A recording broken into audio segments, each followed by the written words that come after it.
previously on Gears. Desmond and the Tutus with Tattoo.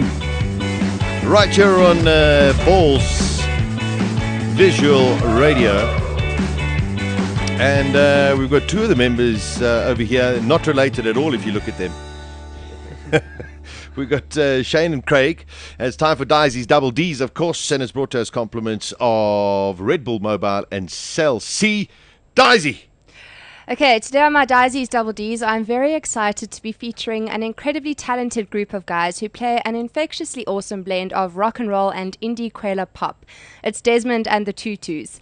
The band formed in 2005 and is made up of Doug Bauer on guitar, Nick Dinney on bass, and brothers Shane and Craig Durrant on vocals and drums respectively. Today we have Craig and Shane in studio with us. Thanks so much for joining us. Thanks for having us. Thank you for having us. Yeah. You find it okay? No, we didn't find it okay. we got to see quite a lot of Woodmead. It's quite a place. Yeah, interesting stuff. Okay, firstly the name. How did that come about? Craig, you want to take this one? Well, Shane's suggested we come up with a band name that's the kind of formula of something and the somethings. And so we messed around with a couple of names and then just stuck with Desmond and the Tutus. It's a very uninteresting story, but that is how it happened. I thought there was more behind it. No, I think it's very cool. But that's about it. I think it's done well for us. Like, it's memorable, helped us along the way in the beginning and stuff. So, yeah. Also, when we came up with it 8 years ago, we thought it was the most hilarious joke on the planet. Of course, now we find it less and less funny every time we hear it. I think it's a tremendous name. You guys come out of Pretoria. That's correct. Are you still based in Pretoria? We actually live in Joburg. Okay. No, Craig and I both live in Joburg. Nick actually is the only guy still left in Pretoria. Doug lives in Cape Town. Craig and I live in Joburg. So we, spread across 3 cities. And we meet up for gigs and whatever. I was just going to say, when it comes to doing gigs or when it comes to writing, I mean, if you're working on new material now, is it a collaboration of all 4 of you, or how does your writing process work? Yeah, I mean, from the beginning, it's been a very sort of collaborative process. So it's like some bands would be like the lead singer would write the song and come up with kind of the main guitar riff, and he kind of just tells everyone how to fall in. But we kind of do things differently. We work all together and we brainstorm every aspect of it together and stuff. So now that we're all living in different cities, it's a bit more of a challenge, but we find the time to make it work. Did you guys know each other before the band formed? Obviously, you two are brothers, so. Yeah. Are they? No ways. I actually never met this guy in my life. Yeah. Are they brothers, Disi? Sasha, didn't you listen to my intro? Oh, sorry. Did you say something? They're brothers. Oh, okay, they're brothers. Okay, anyway. Well, yeah, because they don't look alike. We've known Doug for quite a long time, most of our childhood, and Nick is married to Douglas's sister, so it's kind of like a Wow. big old family affair. Yeah. Okay, you're performing at the Xperia Live event soon. Can you tell us more about it, when it is, and where it's taking place? Yeah, this Friday at Voda World, we're doing the Sony Mobile Xperia live gig, and we're playing with Toy DeLazy. Will also be playing. We've hung out with her. She's cool, and yeah, it should be a big old ball of fun, I think. Can anyone come to it? As far as I know, you can buy tickets at the Sony Mobile shop in, there, yeah. in Voda World, and then yeah, anybody can. What time are you guys playing? Are you I'm playing not actually outside, sure, or are they setting up an outside rig for you? Are you going to be on the roof? I think it's in the dome. In the dome itself? Yeah. Oh, okay. Oh, that's going to be awesome. You guys just rock up and play. I like to sort of the element of surprise, you know. I mean, it's one of those, you've got your own specific kind of sound. Okay. But growing up in Pretoria, what were you listening to? Who were you going to see in terms of live music before you guys sort of set up your own band? Shane and I used to listen to like all kinds of music. Went through a couple of phases in terms of taste. Went through a big hip hop phase in primary school. We used to listen to like Bone Thugs and Harmony. Yeah. What else? Notorious B.I.G. And then we kind of started listening to indie rock. And then we didn't actually, before we started the band, we didn't know much about live gigs. Okay. The only gigs I'd been to in school were like 340mm. Oh, yeah. But yeah, I mean, like when we started this band, we were figuring out where could we play, and we had no idea where bands played because we had never watched any bands, you know. So yeah, I mean, it's like we just learned along the way. Played like a lot of rubbish venues and shows and stuff, but You got to play somewhere. yeah, totally. Yeah. Nowadays, I mean, listen, we've seen over the last like 4 or 5 years a lot of nightclubs, a lot of bars, etc., that have a lot of them embraced having bands playing, and then unfortunately a lot of them also closed down due to economic times. How are you guys finding the gig scene? I mean, you're a very well established name, so people will immediately look at you because of what you guys have achieved. But is it tougher out there at the moment? I think it is always tough. I mean, there's, from a promotion perspective, there's only ever so much money going around. You can only charge so much at the door, and the venues can only hold X amount of people. So people are the guys are very conscious about, keeping the clubs profitable, and on a sort of a smaller scale, just keeping the nights profitable. And so, but you get guys that sort of have come and gone over the years, and we've seen people start up their little venues or their little production companies and stuff, and they come and go, but there are a couple of guys that really know what they're doing, and they are real assets to the live music scene, and we're just privileged to work with them. But there's always people trying new things, which is important as well, because that's how the scene's going to grow. But there's no sure way of making a band famous or a venue popular or a bar popular. It's just like whatever people are into, they're into. Very good point. Okay, so Desmond and the Tutus, of course, are in-studio guests at present. They're going to be with us for a little bit longer. Tell us a little bit about this the song called The Future. Okay, The Future is a song of our album, the album we released last year, Music.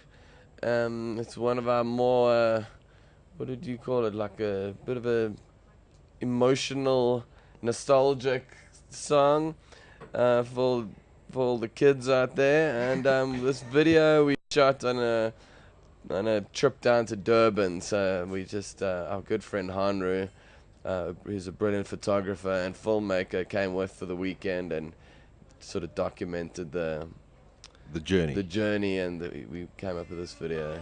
All right, let's give it a watch. These will be the years. These will be the good old days that we... Here's a Balls Visual Radio. That is Desmond and the Tutus in The Future. Just talking a little bit to the guys off air. Your studio band, it's Craig and Shane who are with us. Your studio signed at present with Sony BMG. Do they allow you the scope? Because, I mean, the whole music industry has gone very digital. Guys are uploading onto either YouTubes or onto iTunes tubes or whatever, however it works. Do you have that leverage with being label contracted? I think I would. We've got a really good relationship with the guys, and going in, a lot of their artists, they kind of discover them, and they are raw talents that they nurture and turn into personalities and artists. But from our perspective, we were established before we walked in there, so there was a degree of trust that came with it from their side. So we for example on the album, we recorded it over the course of about 3 weeks or a month, and on the day that we finished, the guys came in and we played it to them, and everyone went, okay, it's awesome. And then we went out for dinner afterwards. So it wasn't a matter of like, well, we got to make the chorus more catchy or something. I mean, they were just kind of, you guys do your thing, and they provide kind of the backbone support for. And Right, yeah. and when you release on all platforms. Oh yeah, yeah. Okay. I mean, obviously we do the CDs, but online is huge, and now we got iTunes as well, and yeah, it goes out streaming to all the little websites and stuff. Yeah. So. There's a lot of facial hair going on. It fits in really well at the Balls Radio studio. As you can see, Sasha, Darren, Ian. David at least got hair, proper hair. Is the moustache kind of a Desmond and the Tutus trademark? Is it? I don't know. No, it's I just don't a know, cool just- thing, I think it Disi. just, No, if but we I just don't see it all have the it, just time. looks like we have really long top lips.